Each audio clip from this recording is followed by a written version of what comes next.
अगर आप billionaires list पे नज़र डालोगे तो आपको देखने को मिलेंगे tech moguls, innovative geniuses, real estate tycoons और बिजनेस मैग्नेट्स, और वहीं पे दूसरी तरफ आपको वॉरेन बफेट देखने को मिलेंगे। तो जान लेते हैं कैसे एक आम इंसान जो कि नब्रास्का से है वो अपने सारे साथियों से सबसे आगे है।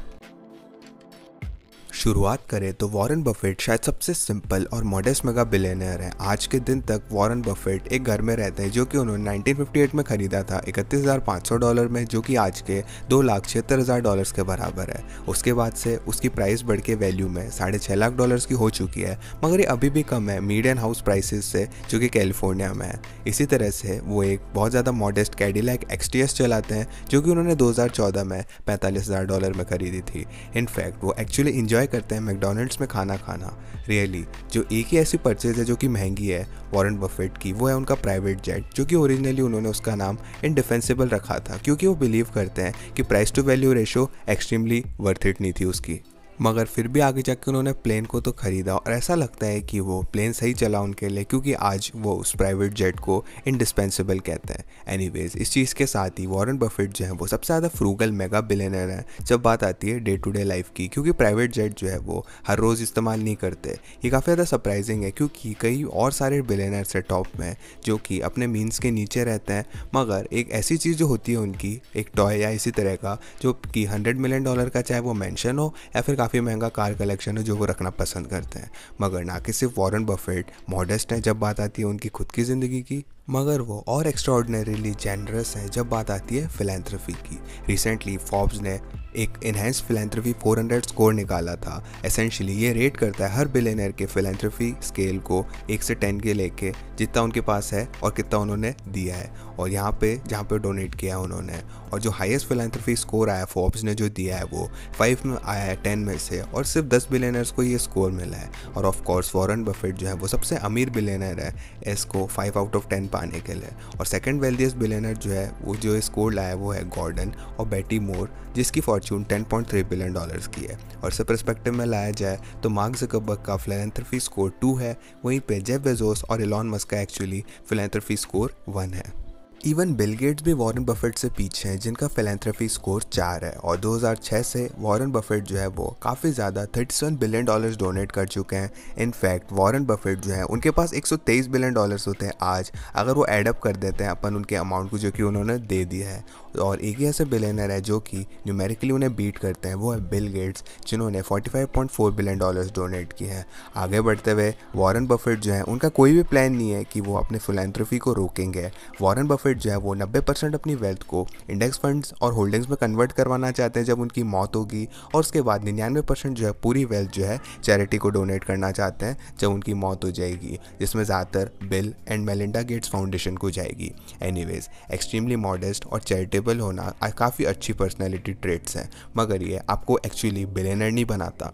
उस चीज़ को करने के लिए आपको एक और सबसेट ऑफ स्किल्स और ट्रेड्स की ज़रूरत होती है जो कि वॉरेन बफेट के पास बहुत ज़्यादा है। यहाँ पर एक बात है, ज़्यादातर बिलियनर जो है वो बहुत ज़्यादा कॉन्सेंट्रेटेड पोर्टफोलियो चलाते हैं जिसमें 1 या 2 कंपनीज होती हैं, और वो ट्राई करते हैं उन होल्डिंग को कंपाउंड करना जितना लंबा हो सके इनोवेशन और डिस्ट्रप्शन से। और ये बेसिकली केस है हर किसी के साथ टॉप में एक्सेप्ट वॉरेन बफेट, क्योंकि ज़्यादातर उन्होंने अपना पैसा इन्वेस्टिंग से बनाया बजाय कि अपनी खुद की कंपनी को ग्रो करने से। ऑफ कोर्स ये आर्ग्यू किया जा सकता है कि बर्कशायर हैथवे भी एक कंपनी है वॉरेन बफेट की जो कि उन्होंने ग्रो करी है, मगर बर्कशायर हैथवे रियली जस्ट एक होल्डिंग कंपनी है और कोई भी फंक्शन खुद में सर्व नहीं करती। इनफैक्ट अगर आप देखोगे कितने सारे एम्प्लॉयज़ बर्कशायर हैथवे के हैं तो आप देखोगे 3,91,500 एम्प्लॉयज़। हाउएवर इसमें इंक्लूडेड है सारे एम्प्लॉयज़ जो कि बर्कशायर हैथवे की होल्डिंग्स में भी काम करते हैं। अगर हम लोग नज़र डालें कितने लोग एक्चुअली बर्कशायर हैथवे के कॉर्पोरेट और हेडक्वार्टर्स में काम करते हैं तो हम लोग देखेंगे कि मिनिमल सिर्फ 25 लोग ही हैं। उनका स्टाफ इतना छोटा है कि हर कोई एक ट्रेडिशनल लैंडस्केप फोटो में फिट हो सकता है। इसी चीज़ के साथ ही वॉरेन बफेट जो है वो अपनी इन्वेस्टमेंट को लंबे समय तक चलाते हैं शुरुआत से ही, और steady growth decades upon decades से मेंटेन करते हैं। बर्कशायर हैथवे ने एस्टॉन्डिंग 20.5% की एनुअल रिटर्न पाई है सिंस 1965। इसका मतलब यह है on an average Warren Buffett अपने पैसे को हर 4 सालों से 55 सालों तक डबल करते आ रहे हैं। और इसको पर्सपेक्टिव में लाने के लिए अब इसे कंपेयर कर लेते हैं S&P 500 से। अगर आप $1,000 S&P 500 में डालते हैं 1965 में तो आपके पास सॉलिड $2 लाख होते आज, जो कि 200 गुना रिटर्न है। मगर अगर आप $1000 वॉरेन बफेट में लगाते ना 1965 में, तो आपके पास ना कि सिर्फ 2 मिलियन या 5 मिलियन या 10 मिलियन डॉलर्स होते, मगर 27 मिलियन डॉलर्स होते।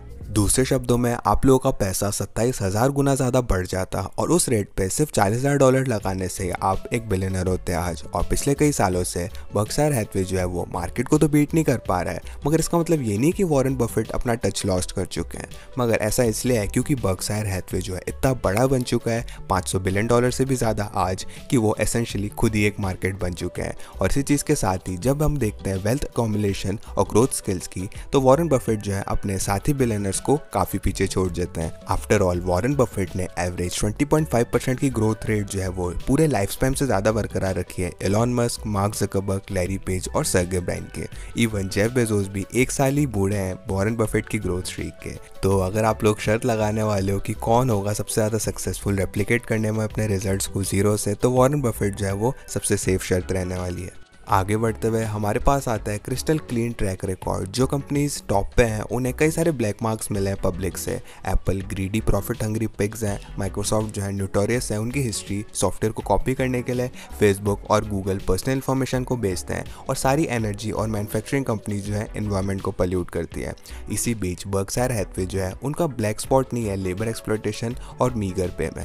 ऑफकोर्स वो कंपनीज में तो इन्वेस्ट करते हैं इन ब्लैक मार्क्स वाली, मगर ज़्यादातर पार्ट में बर्कशायर हैथवे की इन्वेस्टमेंट ज़्यादा ऑफेंसिव नहीं होती। और ऐसा इसलिए क्योंकि ज़्यादातर पार्ट में वॉरेन बफेट जो है वो टेक स्टॉक्स और रेवोल्यूशनरी कंपनीज से दूर रहते हैं बजाय कि एप्पल के। वॉरेन बफेट जो है इन्वेस्ट करना पसंद नहीं करते ग्रोथ स्टॉक्स में, और ज़्यादातर सक्सेस उन्हें मिली है वैल्यू स्टॉक्स से। वैल्यू स्टॉक्स जनरली वो स्टॉक्स होते हैं उन कंपनीज़ के जो कि हम देखते हैं और यूज़ करते हैं डेली बेसिस पे और एंजॉय भी करते हैं उनके प्रोडक्ट्स को, मगर ज़्यादातर ना उनको पॉजिटिव या नेगेटिव एटीट्यूड से नहीं देखते हम उनको। और जो ब्रांड है जैसे कंपनीज जैसे Coca Cola, American Express, Visa, Kraft Heinz, Costco और प्रॉक्टर एंड गैम्बल, एविडेंटली ज़्यादातर वॉरेन बफेट के इन्वेस्टमेंट जो है वो एवरीडे ब्रांड्स में आते हैं, जो मैंने आपको बताया, जिन्हें लोग ज़्यादा तो हेट नहीं करते ना पसंद करते हैं। इसकी वजह से उनकी वेल्थ जो है अनकॉन्ट्रोवर्शियल हो जाती है ज़्यादातर पार्ट में।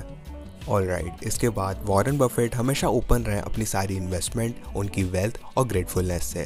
वॉरेन बफेट जो है वो ऑफन ब्रैग करते हैं कि वो कम टैक्स देते हैं अपने सेक्रेटरी से, मगर ये किसी तरह का सीक्रेट ऑपरेशन नहीं है।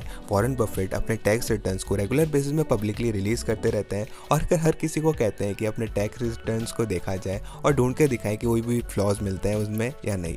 इसी के साथ ही वॉरेन बफेट जो है वो अवेयर है एडवांटेजेस को लेके, जो कि बेनिफिट करता है उस चीज़ से जिसकी वजह से वो बड़े हुए हैं और बहुत ज़्यादा सक्सेस पाई है इन फेवरेबल सर्कमस्टेंसेस की वजह से उन्होंने। और फाइनली जो आखिरी बड़ा रीज़न है कि वॉरेन बफेट किंग है सबके, क्योंकि वो एक लेगेसी छोड़ के जाते हैं और ऐसा रास्ता देते हैं जो कि उनके फॉलोअर्स रेप्लिकेट कर सकते हैं खुद के लिए। सारे इन्वेस्टर्स वॉरेन बफेट के 2 रूल्स को जानते हैं इन्वेस्टिंग के, जिसमें से नंबर 1 है कभी भी पैसा मत गंवाओ, और नंबर 2 है रूल नंबर 1 को कभी भी मत भूलो। इसी तरह से उनकी कई सारी और खुद स्टॉक इन्वेस्टिंग लेसन्स भी है, जैसे कि एक वंडरफुल कंपनी को फेयर प्राइस में खरीदना काफ़ी अच्छा होता है बजाय कि एक फेयर कंपनी को वंडरफुल प्राइस में खरीदना। और उनके 4 पूरी किताबें भी हैं उनकी इन्वेस्टमेंट जर्नी को जो डिस्क्राइब करती है, जो कि कई सारे लोग रेप्लिकेट कर रहे हैं कई दशकों से और कंटिन्यू करते रहेंगे आगे भी करना। अब ऑफ कोर्स ये इंडिविजुअल सारे बिलियनर्स तो नहीं है वॉरेन बफेट की तरह, मगर ये सच में क्राइटेरिया नहीं होता है डिटरमाइन करना कि क्या सेम इन्वेस्टमेंट फिलॉसफी को फॉलो करना सक्सेसफुल आपको बनाएगा या नहीं। श्योर, एक एवरेज वैल्यू इन्वेस्टर जो कि वॉरेन बफेट के एडवाइस को फॉलो कर रहा है वो शायद 27,000 गुना रिटर्न नहीं पा सकता, मगर एक उसके 10वें हिस्से या फिर एक 100वें हिस्से का भी क्या।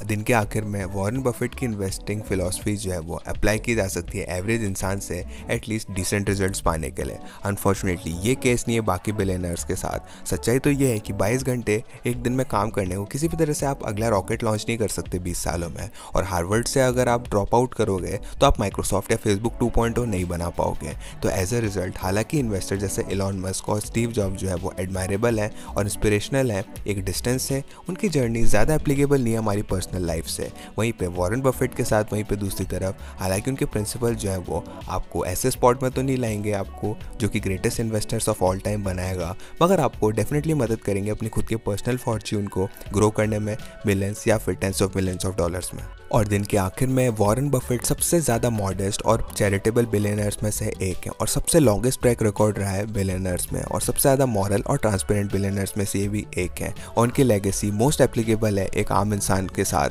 और इसी की वजह से मैं बिलीव करता हूँ कि वो बिलियनर है जिन्हें हमें फॉलो करना चाहिए। क्या आप लोग वॉरेन बफेट को पसंद करते हो? कमेंट करके ज़रूर बताना। साथ साथ वीडियो को लाइक कीजिएगा अगर आप उनके प्रिंसिपल्स को यूज़ करोगे अपना खुद का फॉर्चून बढ़ाने के लिए, और ऑफ कोर्स हमारे डिस्कॉर्ड कम्युनिटी को ज्वाइन कीजिएगा फ्यूचर वीडियो आइडियाज़ देने के लिए, और चैनल को सब्सक्राइब कीजिएगा बाकी क्वेश्चंस लॉजिकली आंसर देखने के लिए। मैं था चिरंजीव, मैं मिलता हूँ आपसे अगली वीडियो में।